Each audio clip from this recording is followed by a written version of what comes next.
Halo sahabat. Jadi hari ini kita bakalan balik lagi nih ke konten weekly recap. Nah ini tuh weekly recap yang bakal kita bahas tuh 2 minggu terakhir Kak Levi. Di 2 minggu terakhir ini kita juga punya 3 pasien. Nah 3 pasien, lu gini dulu dong, 3 pasien. Nah Tadi buah sih. oh iya benar, salah. Jadi 2 pasien dan 1 event community visit. Betul. Nanti editor tolong diedit ya. Habis itu di 2 pasien dan 1 community visit itu mungkin kita bakalan bahas satu-satu.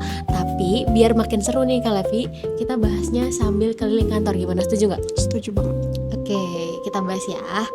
Jadi kita udah masuk di lift. Ini kita mau turun ke lantai 2 ya. Mungkin bisa ceritain dulu Kak Levi, karena Kak Levi kan lama kerja di sini nih. Nah lantai 2 tuh ini emang lantai serbaguna di gedung HDI Hive Menteng ya? Iya betul, kita bisa gunain nih free. Jadi mau ada meeting boleh di sini. Lebih enak sih, lebih cozy lah. Iya benar. Nah ini di lantai 2 juga aku pernah nih Kak Levi kayak mainan gitu, ada tempat bermain untuk anak-anak dan lain-lain. Dan di sini pokoknya udah free gitu. Tapi ada area yang nggak bisa kamu akses Kak, kayak area meeting. Iya benar-benar. Oke, cukup ngomongin soal lantai 2-nya, kita masuk ke pasien yang pertama nih Kak Levi. Yang Kak Levi udah visit itu ada Bu Acem ya? Ya Bu Acem. Nah Bu Acem ini berarti kalau aku boleh langsung masuk nih Kak, itu tuh udah perawatan yang keberapa Kak Levi? Jadi waktu itu aku udah masuk Bu Acem itu ke 40, udah terakhir nih, udah closing dia. Beliau itu sakit diabetes mellitus, ada di telapak kakinya gitu. Nah tapi sekarang alhamdulillahnya udah nutup lukanya. Udah nutup, berarti selama 40 kali perawatan. Kita mungkin sambil duduk dulu deh Kak Levi. Oke. Jadi selama 40 kali perawatan Kak Levi bener-bener bisa ngelihat ya perubahan dari lukanya Bu Acem. Dari yang emang di awal, maaf mungkin karena diabetes tuh kan lukanya basah ya dia ya. Jadi kayak kelihatan banget kan lukanya seperti apa. Terus kemudian datangnya penghubung perawatan membantu lukanya itu supaya lebih terawat dan menutup ya Kak Levi ya. Betul. Nah awal mula itu Bu Acem di grade 4 sih Vin. Bisa kamu bayangin dia tuh bener-bener kelihatan, bahkan tulangnya tuh ya kelihatan. Terus juga dia juga aktivitasnya jadinya sulit gitu kan. Dia kan berjualan beras juga ya. Nah untuk saat ini alhamdulillah dia udah bisa tuh Vin nyari nafkah lagi, bantuin suaminya gitu untuk jualan beras itu. Terus lukanya juga udah nutup, dia udah bisa jalan mandiri. Bantuannya pakai tongkat sih, tapi untuk saat ini tongkatnya juga lumayan udah bisa dilepas tuh sedikit-sedikit Vin gitu. Kita latih edukasi juga ke beliau supaya nggak terulang kembali, karena tuh dengan riwayat diabetes tuh khawatirnya lebih banyak tuh memang berulang kembali tuh lukanya. Makanya kita kasih edukasi juga tuh supaya lebih gampang sih kita ngobatin ya. Tapi kalau memelihara itu yang sulit sebetulnya. Betul. Apa tuh ada istilahnya ya Kak Levi ya? Lebih baik kita mencegah daripada mengobati. Nah, mungkin dari ceritanya Bu Acem juga anak-anak muda nih juga bisa belajar kan supaya lebih aware lagi terkait dengan konsumsi gula per hari dan lain-lain. Itu harus lebih diperhatikan ya Kak Levi ya. Mungkin gak cuman buat anak-anak muda aja sih, yang emang siapapun yang melihat weekly recap kita dari hari ini, dari cerita-cerita Bu Acem yang mungkin bisa dilihat juga melalui Instagramnya penghubung perawatan, bisa saling belajar bahwasanya ketika memang sudah merasa sakit atau mungkin sudah merasa kayaknya nih udah nggak sehat deh konsumsi gula terlalu banyak, ya tolong di stop sebelum semakin parah gitu. Karena dari yang Kak Levi tadi mention itu kan udah grade 4, berarti udah parah banget ya. Mohon maaf sampai kondisi tulang kelihatan kan berarti memang waduh gitu, kayak udah aduh banget lah Kak Levi ya pokoknya ya.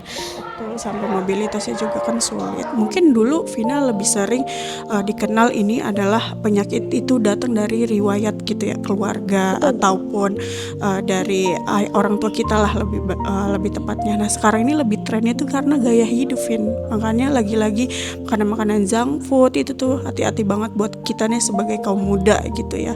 Itu sih lebih baik mencegah daripada mengobati yang tadi kan Vina bilang. Oke, berarti mungkin memang dari segi pola makan, gaya hidup dan lain-lain harus lebih diperhatikan lagi ya. Karena tuh pencegahan dari segala bentuk penyakit, nggak cuma diabetes aja ya Kak Levi ya. Tapi kalau dari Kak Levi sendiri melalui perawatan Bu Acem selama 40 kali perawatan nih, kira-kira ada nggak sih nilai atau mungkin value cerita yang bisa diambil gitu dari Kak Levi secara personal yang sudah datang visit ke rumahnya selama beberapa kali Kak? Oke, nah mungkin bagi penderita diabetes itu kebanyakan mereka khawatir kakinya diamputasi, tapi ternyata kita bisa loh untuk mencegah hal itu. Yang penting adalah mereka memang mau kooperatif dengan perawatan yang kita berikan, alhasil yaitu impactnya dirasakan oleh mereka semua gitu. Itu sih. Oke, dan mungkin kalau aku sih buat Bu Acem sendiri, semoga ya tidak terulang kembali ya Kak ya, karena memang dari yang ceritanya Kak Levi, Bu Acem itu punya riwayat suka konsumsi gula berlebihan kan. Nah itu juga sih mungkin harus consider dari Bu Acem supaya lebih aware lagi sama kesehatannya, dan kita doakan semoga tidak ada penyakit-penyakit lainnya gitu. Dan untuk sahabat penghubung perawatan yang emang melihat dari kasusnya Bu Acem, mengikuti perjalanan Bu Acem, semoga juga bisa lebih aware sama kesehatannya, terutama terkait konsumsi gula. Nah, konsumsi gula satu hari itu ada berapa sih Kak kebutuhan manusia itu, kalau boleh dikasih tahu? Ini trivia berarti. Sehari manusia konsumsi gula berapa Kak? Ya secukupnya aja sih sebetulnya. Kalau misalnya berlebih kan, kalau Bu Acem ini bayangin 20 botol. Nah itu kan wah gak bisa, yang harusnya kita paling kebutuhan kan bisa paling segelas ya, paling banyak kan kita harusnya memenuhi itu air putih ya 8 gelas sehari. Nah itu dibalik, nah bayangin tuh. Wah itu sih udah parah banget ya. Jadi mungkin tadilah dari cerita-cerita yang emang udah Kak Levi mention, dari Bu Acem juga, semoga kita semua bisa belajar. Oke, kita next ke pasien yang kedua. Kira-kira ada siapa? Ya kita sambil jalan-jalan lagi. Hai sahabat. Nah kita masih ada di gedung lantai 2 ya sebenarnya Kak Levi, tapi ini kita beda sisi aja. Mungkin sebelum kita mau masuk ke pasien yang kedua, kita intermezzo dulu Kak Levi. Kita review di sini ada apa, lihat. Bagus ya. Di dalamnya kayak, nah di sini kayak museum banget nih. Wow. Di sini kayak ada buku-buku gitu ya kan Kak Levi. Buku-buku gitu. Terus di sini juga ada apa nih? Peter Chia, kisah seorang laki-laki dan perjalanannya untuk mencukupi kebutuhan keluarganya. Oh ini sesuai nih sama misinya penghubung perawatan kan, HDI. That's why kantor kita tuh ada di HDI, karena ada semua ini nih. Nah oke, udah cukup intermezzo soal HDI-nya. Kita sekarang lanjut langsung ke pasien yang kedua. Itu ada siapa Kak Levi? Miska. Dia Miska. Pasien kedua itu kita bakal bahas soal Miska. Miska itu yang aku tahu sih dia pasien yang emang butuh selang khusus ya Kak untuk konsumsi sehari-hari kan. Dan dia masih hanya bisa mengonsumsi lewat selang itu air susu aja ya Kak, benar kan? Betul susu. Tapi kalau Miska sendiri tuh udah perawatannya kira-kira jalan berapa lama nih Kak sekarang? Kurang lebih 2 bulan lebih ya, hampir 2 bulan. Miska ini sebetulnya memang ada Down syndrome dan stunting gitu ya. Nah makanya beliau itu belum ada refleks menelan gitu untuk Miska. Dipasanglah selang NGT itu, Vin, yang kamu bilang selang itu. Nah untuk saat ini perkembangan dari Miska sendiri sebetulnya udah ada nih, Vin, dari berat badannya. Berat badannya waktu awal aku ketemu tuh di kurva merah, dia di bawah 7 kilo, 4 kiloan deh. Nah sekarang tuh udah di 7,38 kilo. Nah jauh kan? Udah jauh banget sih Kak, itu berkat dari penghubung perawatan berarti? Betul, karena nutrisi dia juga harus masuk, karena beliau itu punya susu khusus, Vin, untuk Miska sendiri, nggak bisa sembarangan susu. Oh itu aku baru tahu lagi, emang ternyata harus ada susu khusus ya Kak? Benar. Apa yang membedakan susu khusus sama susu biasa buat dia konsumsi Kak? Nah dari kandungannya, nutrisinya itu, Pin, yang bikin beda. Karena untuk Miska sendiri dia diresepin dari dokter sih memang gitu, dan harganya tuh lumayan. Mengingat Miska itu ibunya seorang ojol, dia keberatan tuh untuk itu, Vin. Jadi kadang-kadang dikasihnya karena ini ya yang seala kadarnya aja, tapi sebenarnya nggak boleh gitu untuk Miska sendiri. Nah sekarang sih alhamdulillah ya dia udah ada peningkatan dari berat badan, udah naik ke garis kuning tuh untuk Miska. Nah mudah-mudahan sih kita targetnya pengen banget nih Miska tuh di 8 kilo Vin untuk usia dia 1 tahun tuh gitu. Mudah-mudahan tercapai. Beberapa angka lagi mudah-mudahan bisa tercapai. Nah itu berarti perawatan Miska sampai sekarang tuh belum selesai ya Kak? Belum selesai. Bahkan kita tuh pengen banget Miska tuh bisa lepas dari selang NGT-nya. Karena kan waktu ibunya cerita, dia tuh suka kadang-kadang capek gitu bawa Miska. Banyak banget yang nanyain, itu kenapa kok beda dari anak-anak yang lain, bayangin. Mudah-mudahan sih bisa kita juga bisa lepas gitu selang NGT-nya. Ini juga lagi dilatih Vin untuk tanpa selang tapi baru air putih sih Vin gitu, jadi bisa lewat mulut lagi dilatih juga. Oke, berarti itu adalah harapan dari penghubung perawatan yang kalian ya buat Miska, yaitu bisa lepas dari selang NGT nih. Nah mungkin kalau dari aku sendiri sih Kak, tadi menjelaskan dari Kak Levi, dan memang aku juga melihat gimana perkembangan Miska melalui konten dan juga melalui laporan dari Kak Levi, juga ngerasa bahwasannya ya ada kalau dari aku sih dibanding Miskahnya sendiri yang keren karena mau survive ya dari bayinya sendiri, aku ngelihat perjuangan ibunya sih Kak. Karena yang emang kita tahu sahabat, kisah dari Ibu Miska itu adalah ojol ya kan pekerjaannya, dimana memang untuk memenuhi kebutuhan sehari-hari mungkin tidak seperti kita yang memang mudah dan lain sebagainya gitu. Terlebih yang tadi Kak Levi mention kayak dari segi keuangan dan lain-lain, mungkin karena emang Miska butuh susu khusus, kalau misalkan tidak dibantu oleh penghubung perawatan mungkin akan terjeda gitu, dan emang perawatannya juga harus ekstra dan khusus. Belum lagi ada mental ya yang harus disiapkan ya. Aku lihat banget selama ini mendampingi pasien-pasien dari penghubung perawatan kayak harus menyiapkan banyak mental, terlebih untuk melihat bagaimana perkembangan dari anaknya sendiri, tapi juga dari eksternal kita bisa ngelihat kayak misalkan atau bahkan mendengarkan orang kayak kenapa anaknya kok harus pakai selang NGT, dan itu tuh menurutku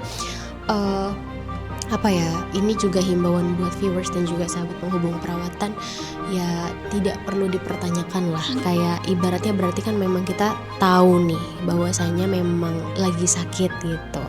Jadi mungkin kita doakan saja ya. Kalau dari aku sih lebih ke daripada dipertanyakan, mending didoakan saja gitu loh, supaya lekas pulih, supaya memang dari keadaan tersebut juga bisa lekas dientas penyakitnya dan lain-lain ya Kak Levi ya. Terlebih untuk Miska sendiri yang emang sampai sekarang masih mau survive, dan kita doakan juga semoga ada ketabahan ya yang emang bisa diambil dari ibunya gitu melalui sosok Miska sebagai anaknya yang emang hebat banget juga. Itu sih Kak Levi kalau dari aku. Kalau dari Kak Levi, sejauh menemani perjalanan Miska sampai visit terakhir kemarin, ada nggak nilai yang Kak Levi ambil gitu?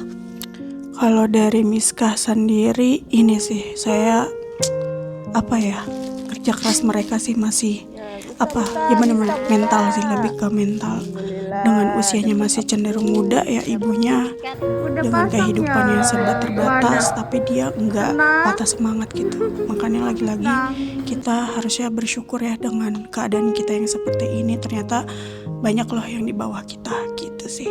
Betul, aku setuju banget. Dan emang mungkin lebih ke gimana kita sebagai sesama manusia untuk saling membantu ya Kak Levi, tugasnya kan bisa aja kita sebagai orang-orang pilihan yang memang membantu untuk meringankan mereka gitu. Jadi emang untuk sahabat juga jangan lupa untuk, atau mungkin jangan berat untuk saling menolong sesama sih. Mungkin itu ya Kak Levi ya, mau kecil atau besar itu juga bisa membawa sesuatu yang baik bagi kita gitu kan ya. Apa yang kita tabur itulah yang nantinya kita tuai. Nah kita nanti bakalan masuk nih ke yang ketiga, itu bukan pasien Kak Levi, tapi yang ketiga itu adalah event community visit, sambil kita keliling-keliling lagi.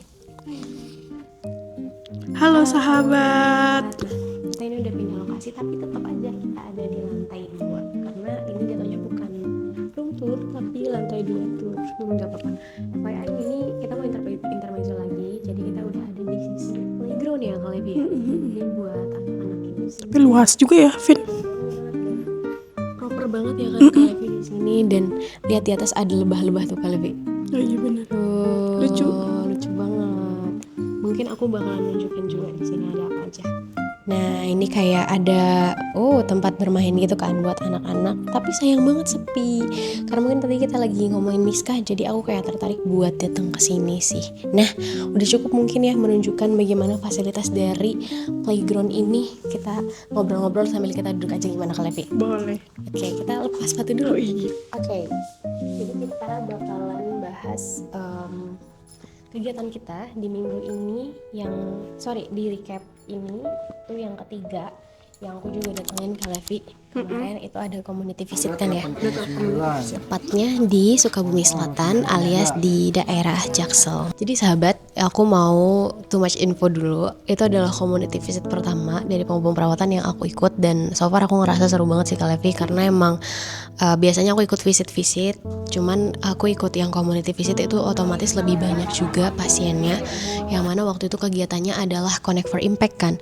Connect for Impact itu jadi diadain untuk melakukan pelayanan kesehatan sederhana, pengecekan kesehatan gratis yang memang ke daerah-daerah yang tidak dijamah oleh tenaga kesehatan mungkin ya Kak, supaya lebih terawat juga masyarakat-masyarakat di sana, khususnya para lansia, supaya lebih tahu gimana sih kondisi kesehatan mereka selama ini dari pengecekan gula darah, kolesterol dan lain-lain. Aku sempat lihat juga kan Kak. Nah mungkin aku pengen dari Kak Levi dulu deh ngomongin soal event Connect for Impact di hari itu. Kira-kira kalau dari Kak Levi sendiri yang memang sudah beberapa kali nih ikut Connect for Impact, kira-kira kalau dari Kak Levi apa sih yang memang Kak Levi dapatkan dari acara itu Kak? Oke, nah ini Connect for Impact kalau bagi aku sih udah ketiga ya Vin ya. Ketiga, cuman ada yang bikin aku janggal itu ketika Pak RT-nya bilang, Vin, ternyata dia baru pertama kali dong tenaga kesehatan ke situ. Jakarta loh ini, maksud aku tuh kaget aku sih. Dan bener-bener antusias, warganya tuh membludak banget sih Vin itu. 100 orang bayangin di situ kan. Dan ternyata di sana demografinya gitu ya, tensinya tinggi banget, kolesterolnya tinggi, diabetes juga tinggi, karena memang ya nggak ada gitu kegiatan seperti kita gitu ya, kayak cek kesehatan di sana. Itu sih yang aku tanyain pas sampai di lokasi gitu. Oke, nah jadi mungkin kalau dari Kak Levi sendiri yang sudah 3 kali ikut Connect for Impact, ada hal yang emang Kak Levi perhatikan banget, yaitu Pak RT-nya yang emang bilang kalau itu adalah pemeriksaan kesehatan pertama kali ya untuk lansia. Padahal sayang sekali ya, di kota metropolitan harusnya masyarakat lebih teredukasi, masyarakat lebih tahu terkait dengan kondisi kesehatannya. Terlebih aku juga lihat kan pas Connect for Impact kemarin itu Kak Levi juga ikut serta sebagai tenaga kesehatan kan, yang mana emang aku lihat banget gimana Kak Levi sibuknya melayani 100 pasien kan, yang emang datangnya dari para lansia di sana, dan aku juga sempat ngebantuin juga. Ya so far mungkin kalau misalkan dilihat dari sisi kesehatan mungkin kita agak ngerasa sedih ya Kak. Tapi kalau dilihat dari sisi gimana kita datang sebagai tim penghubung perawatan, aku ngerasa lumayan bersyukur sih, karena aku punya kesempatan untuk bisa membantu sesama gitu. Punya kesempatan untuk daerah Sukabumi Selatan, tepatnya di Jakarta Barat, aku bisa bercengkrama sama para lansianya, bisa tahu gitu. Kalau misalnya di sana banyak sekali lansia-lansia yang memang butuh perawatan, yang pada akhirnya aku turut serta juga untuk perjalanan mereka. Oh, saya ternyata ada sakit ini ya. Oh, saya ternyata gula darahnya tinggi ya gitu. Jadi emang ada perasaan senang tersendiri. Terlebih di sana juga kan memang Connect for Impact itu sahabat adalah event yang emang untuk volunteeran juga bisa kan. Jadi kalau misalkan dari sahabat sendiri minat untuk Connect for Impact, itu juga bisa menghubungin kita kan ya Kak, untuk ikut serta di acara Connect for Impact. Nah namanya juga Connect for Impact, jadi berdampak itu menjadi sebuah sarana bagi kita untuk menguatkan hubungan juga kan ya. Ya meskipun ketemu cuma sekali, tapi mungkin kita juga dari sana bisa menjadi ajang silaturahmi sama para warga kan. Kita datang sebagai tim penghubung perawatan, jadi kita ngerasa ada kesenangan tersendiri untuk bisa merawat lebih banyak orang lagi. Mungkin kalau dari aku statementnya seperti itu. Kalau dari Kak Levi gimana? Oke, mungkin hal kecil yang kita lakukan ketika Connect for Impact 3 mudah-mudahan bisa jadi jembatan juga bagi mereka agar supaya aware gitu dengan kesehatannya. Misal datang ke puskesmas, ke posyandu yang ada di situ. Nah, harapannya sih itu sih yang kedepannya buat para lansia yang sudah ikut serta di kegiatan tersebut. Itu sih, Vin. Mungkin itu lagi-lagi aku ke kesehatan ya, mungkin karena aku nakes kali ya. Jadi balik lagi ke kesehatan gitu. Bener banget. Sama ini sih para relawannya juga keren-keren banget ya, Vin, di sana. Iya, dan antusiasnya keren sih. Keren, dari warganya, dari volunteernya, dari Kalevi juga sebagai tenaga kesehatan yang emang ikut merawat di sana, keren banget. Nah, mungkin Connect for Impact ini menutup weekly recap kita di video kali ini nih, sahabat. Nah, buat kalian yang mungkin juga pengen tahu kegiatan Connect for Impact atau pengen nanya terkait dengan progres pasien yang emang sudah kita bahas tadi, ada Miskah dan juga ada Bu Acem, atau siapapun yang memang bikin sahabat tertarik, bisa untuk komen aja di bawah nih. Kira-kira nanti ada gak sih gitu dukungan dari kamu? Kalau misalkan memang ada, ya tulis aja di bawah ya sahabat. Atau mungkin dari sahabat tertarik untuk Connect for Impact juga bisa langsung menghubungi penghubung perawatan melalui Instagram juga ya kan, Kalevi. Oke sahabat, itu dia 3 pasien-pasien atau mungkin acara yang kita bahas di weekly recap kali ini. Jujur seru banget untuk ngebahas weekly recap sambil kita keliling-keliling office. Tapi ya di lantai 2 doang sih. Mungkin kita bakalan keliling-keliling lagi atau lantai berikutnya, atau mungkin dengan kegiatan lain yang lebih seru ya kan, Kalevi. Nantikan aja. Dan mungkin buat sahabat juga nih yang kayak tertarik gitu pas ngeliat ada pasien yang emang kita liput, atau mungkin dari sosial media kita siapapun itu, atau bahkan tertarik untuk ikut acara Connect for Impact, sahabat bisa banget untuk langsung aja menghubungi Instagram penghubung perawatan. Di sana kita juga bakalan open banget. Kalau misalkan emang dari kalian ada yang kepo-kepo atau mau tahu gimana sih caranya ikut volunteeran atau gimana sih caranya donasi, kita bakalan open banget di sana. Semua informasi juga udah ada ya kan, Kalevi. Nah, nantikan aja pokoknya weekly recap selanjutnya. Pokoknya dari aku sebagai content creator dan Kalevi sebagai head of project dan juga nakes, pamit undur diri. See you.